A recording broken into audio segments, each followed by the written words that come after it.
Go. Gusto ko eh. Alam mo bang masama yun? Pal. Hoy, Go. ano nangyayari dyan? Away niya ako pa. Inaaway mo? Alam mong bata? Ikaw? Anak, sa'yo na yan. Kunin mo yung mga damit niya doon sa kwarto. Ito po, mama. Lumayas ka na dito. At huwag ka magpapagulang yung kapatid mo. Lalait na ako. Go. Lumayas ka. Tumira ka sa mga kulungan ng mga aso. Bagay ka doon. Ampon lang naman yung anak mo ah. Ba't mas mahalaga pa siya kaysa sa akin? Talagang mas mahalaga siya kasi ikaw lang ang ampon. Kinuha ka lang sa basurahan. Alam ko ang nangyari kasi mas matanda ako sa kanya.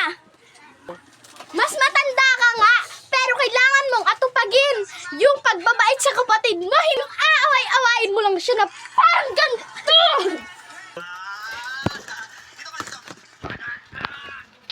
Go.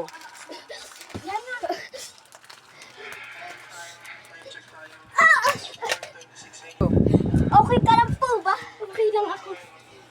Sa kabutihan mong palad, may ibibigay ako sa iyong gantimpala at ibabalik ko sa iyo ang tinulong mo sa akin. Pag nadapa po ako, ano mo ito ka? Ito ang gantimpala. Pag sinuot mo, ay ikay magiging mahiwaga. Oh, gusto ko. Tapos magtatransya siya. Go. Ano kaya to? Suotin ko nga. Flashback sa akin nung sinabi sa akin niya ngayon namin. So gusto ko rin na i-share sa inyo. Bakit At Wow! Ang ganda naman ang suot ko. Anak, ba't sumali ka sa patilampakan? Paano nalo ka na? Kaya kailangan mo mag-dress, okay? Okay. Diyan ka lang. Ako na mga susuotin mo bukas. At nagsimula na ang kompetisyon. Ia-announce na ang at ang nanalo sa competition ay si Tan-tan-nan-nan-nan! ang Diyos. Yes, at ako. Bakit ka?